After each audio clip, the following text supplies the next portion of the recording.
我想大家今日開始唔要再有呢個犯錯，因為陣間我會再同你勾翻呢個設問同埋反問出嚟講多次，幫我好認真咁記咗佢，得唔得？唔要再錯。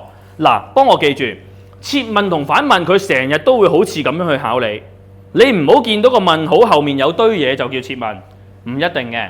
所以我哋要咁樣分，反問幫我寫翻低佢。你幫我記下啲關鍵字 ，OK？ 有難度啊，怎啊、不啊呢啲嘢，加個問號嘅話，佢通常就係反問句。寫低佢先啦，鄧純星，快啲啦！我寫緊嘅時候，你可以開始寫㗎啦，唔好嘥時間。不跟住省略號，跟住加個問號。難道怎啊、不啊呢啲咁嘅字，加號啊！有呢一啲嘅字眼加個問號，通常就係反問句。乜嘢叫做反問句？即係將佢嘅意思相反咗佢做問句。例如最簡單，我揸住支紅筆，跟住問你：難道這支筆是紅筆嗎？有冇發現我意思係話佢係定唔係紅筆？我意思話佢唔係紅筆，我意思話呢支係紅筆，因為難道這支不是紅筆嗎？係咪？我意思係，但係我用嘅字眼係不是噶嘛，啱唔啱數？呢個就叫做意思相反作問句 ，get 唔 get 到個概念 ？OK， 所以啦，你最簡單嘅記法就係、見親有難度啊、怎麼啊、不啊呢啲咁嘅字，跟住加埋個問號嘅話，就係、反問句啦 ，get 唔 get？OK， 好啦，咁到底設問又係怎樣一回事呢？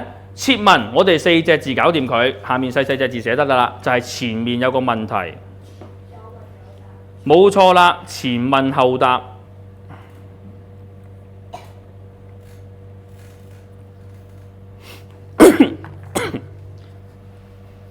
乜嘢叫做前問後答呢？前面有問題，後面要有答案嘅。OK， 例如我用翻頭先我個例子，難道這不是紅筆嗎？我用了10元買回來。我想問你，算唔算設問句？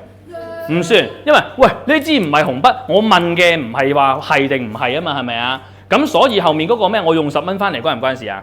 唔關事，所以呢個就唔係設問。get 唔 get 到我講乜嘢？但係如果話你知道這是什麼筆嗎？跟住後面答這是紅筆，今次係咪設問？係啦，因為我前面問題後面自己答翻 get 唔 get？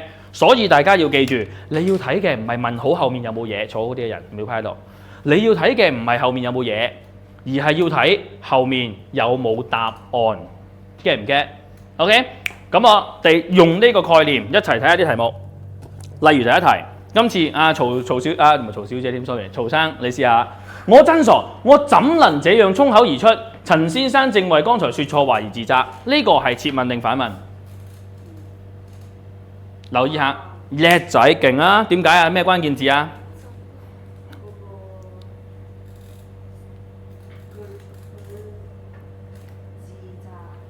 自責關事咩？唔係喎。係又怎能？跟住仲有問號啊嘛，係咪啊？幫我圈住關鍵字，所以答案冇錯，呢個係反問句 ，get 唔 get？ 係我幫你圈咗咪好咯。OK， 好啦，繼續落去。